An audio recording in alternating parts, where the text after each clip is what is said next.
dimanapun dirimu berada, salam sejahtera untuk kita semua.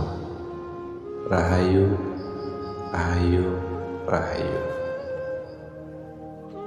Baiklah saudaraku, untuk pembahasan video kita kali ini, diriku akan mencoba untuk membahas mengenai who I am. Ya, who I am. Jadi semua perjalanan kehidupan dimulai dari fase pertanyaan ini. Siapa saya? Siapa diri saya? Jadi ketika definisi tentang diri kita, maka ketika pertanyaan ini muncul ke permukaan, itu menandakan salah satu kebangkitan spiritual dalam diri kita sudah muncul ke permukaan.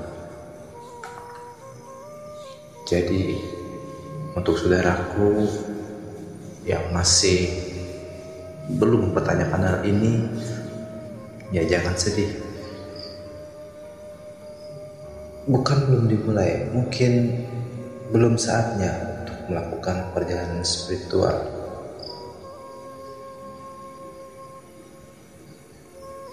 Jika pertanyaan ini sudah muncul permukaan, tentunya kita akan mulai bertanya-tanya, mulai menanyakan, kenapa saya dilahirkan? Apa tujuan saya dilahirkan? Itu pertanyaan-pertanyaan yang akan terus mengganggu, terus menghantui pikiran-pikiran kita. Ya, di fase awal itu normal, karena sejatinya diri sejati kita adalah kemanunggalan yang satu. Baik, saudaraku, saya juga sedikit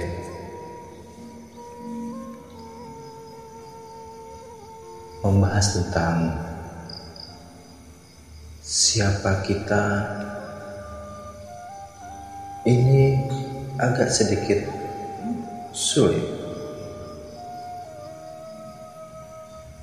Kenapa? Karena mengenai jati diri ini, mengenai diri kita ini, itu sangat-sangat tipis, ibaratkan kertas dengan tulisan.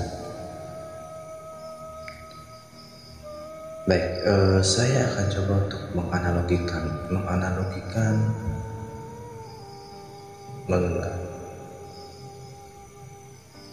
pernahkah kau melihat dengan teliti layar handphone di HP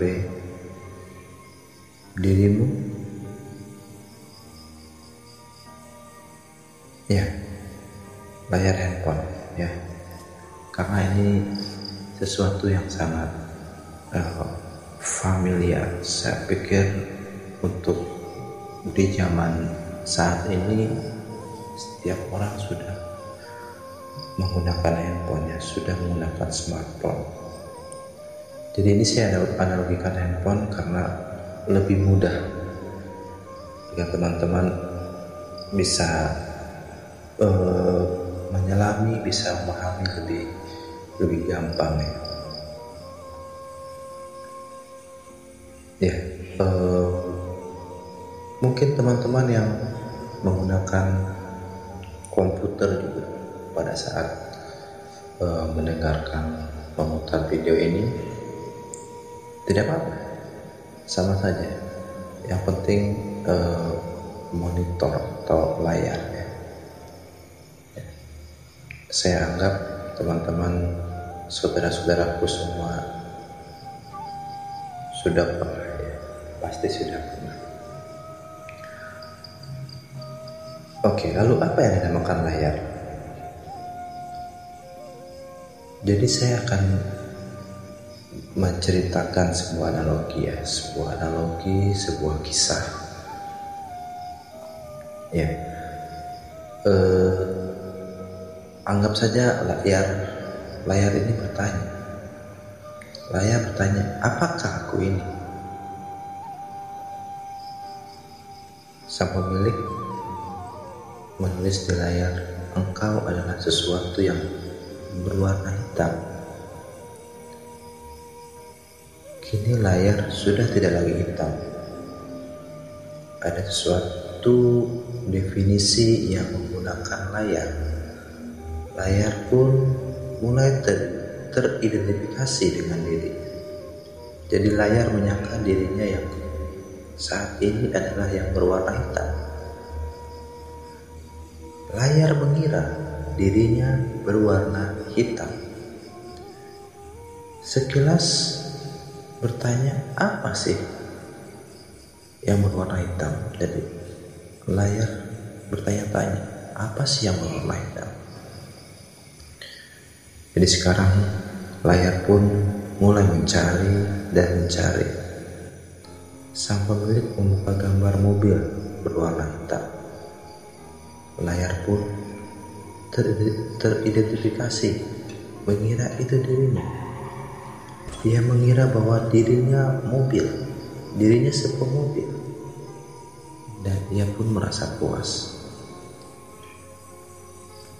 Akan tetapi, kepuasan itu tidak akan bertahan. Layar pun bertanya-tanya lagi, masih adakah benda lain yang berwarna hitam? Terus sang pemilik menuliskan, ada hewan yang berwarna hitam. Layar, apa? Hewan apa? Dan kini semakin rumit karena ada banyak orang yang berinteraksi dengan menggunakan si layar. Dan ada yang memfoto kambing berwarna hitam. Sang layar pun mengira dirinya kambing. Ada ayam, ada kerbau, burung, dan lain-lain. Jadi setiap orang menggunakan layar, memfoto, mendownload gambar yang berbeda-beda. Situasi ini semakin rumit. Jadi si layar semakin bingung karena ada banyak jawaban berbeda-beda. Layar sekarang berganti identifikasi. Dengan jawaban baru, ia merasa dirinya adalah aplikasi. Jadi pemilik membuka FB, Facebook, layar mengira itu dirinya. Lalu ada lagi aplikasi YouTube, WhatsApp. Layar sekarang bingung sehingga saking banyaknya aplikasi di dalam handphone, ya otomatis memori di handphone hampir penuh. Dan apabila memori sampai penuh, layar pun akan gila. Pasti gila, alias mengalami error, hang. Hal inilah yang terjadi pada manusia. Ya untung saja manusia ada mekanisme tidur. Jadi tidur ini berfungsi untuk menghapus atau melupakan, sehingga kejadian satu hari itu kita tidak bisa mengingat full sepenuhnya 24 jam dari pagi sampai pagi hari kita nggak bisa. Jadi dengan metode tidur ini ya kita menghapus sebagian yang tidak dibutuhkan oleh otak, tidak bisa dicerna oleh otak, dia akan terlupakan dengan sendirinya. Jadi sama juga dengan layar handphone tadi. Jadi ada metode penghapusan. Jadi penghapusan berkas, penghapusan foto, gambar yang sudah tidak dibutuhkan. Jadi itu bisa memperpanjang umur handphone Anda, bisa memperpanjang usianya. Singkat cerita, tidak terasa 50 tahun sudah berlalu.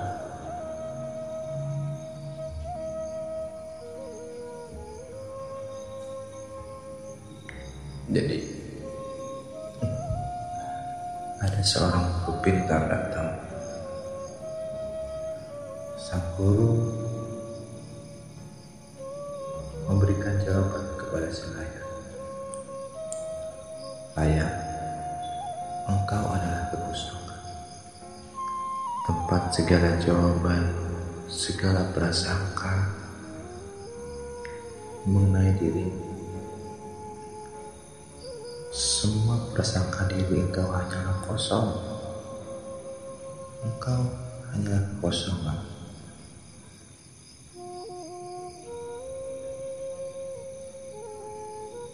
Tapi jawaban seperti ini hanya akan menjebak si Layar lebih dalam. Si Layar pun teridentifikasi dengan jawaban baru, dengan jawaban sang guru tadi. Ia pun terus mencari kosongan. Jadi sekarang Layar mencari kosongan, terus mencari. Dan penderitaan pun tidak berhenti.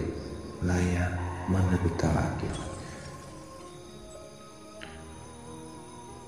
Dan pada akhirnya ada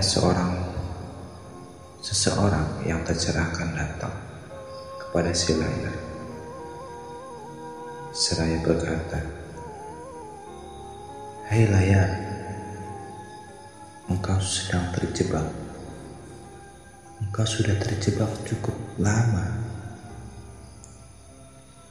Hei Layar, yang perlu engkau tahu, engkau bukanlah semua gambar yang tampil di atasmu.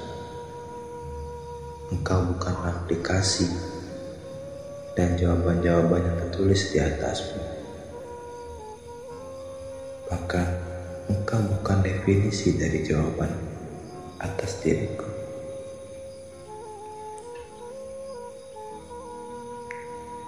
Lalu si pencerah memberikan contoh.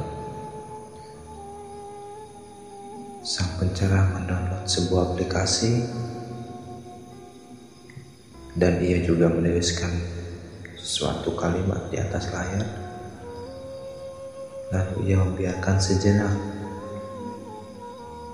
Setelah beberapa saat, ia menghapusnya lagi. Si Layar kini tersadar bahwa semua jawabannya, semua aplikasi yang ia sangka dirinya tidaklah abadi. Ia akan lenyap, datang dan lenyap. Ia pun tersadar. Mulai saat itu ia menyaksikan semua gambar, semua aplikasi, semua tulisan yang tampil di atasnya tanpa teridentifikasi lagi dengan semua itu. Kini semakin banyak apapun gambar,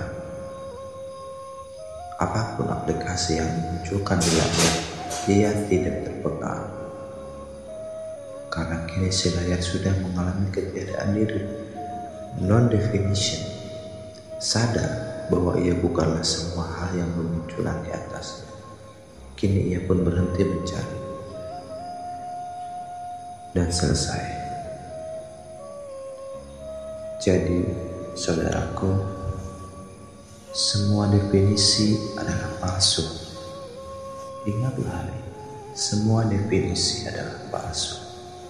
Engkau hanya perlu mengetahui hal ini, dan engkau harus menyadari di manakah letak definisi dari diri. Di manakah definisi diri itu? Ya, itu selalu ada di pikiran, di kepala. Definisi dalam bentuk kata-kata, dalam bentuk suara. Lalu engkau terdefinisi dengan kata-kata itu, dengan suara itu. Saudaraku, ketika engkau terlarut dalam definisi akan dirimu, sama seperti layar handphone tadi, sang layar akan mencari dan terus mencari kebenaran mengenai jati dirinya. Jadi saudaraku, ketika engkau terlarut dalam definisi yang kau anggap itu benar, maka penderitaan akan dimulai. Penderitaan itu tidak akan pernah putus. Saudaraku, mungkin video ini sudah terlalu panjang. Diriku akan coba untuk membuat kelanjutan dari video ini di part 2-nya. Semoga di video berikutnya bisa menjadi pengantar untuk menemukan pencerahan mengenai jati diri kita yang sebenarnya. Saudaraku, dimanapun dirimu berada, salam sejahtera untuk kita semua. Rahayu, rahayu, rahayu.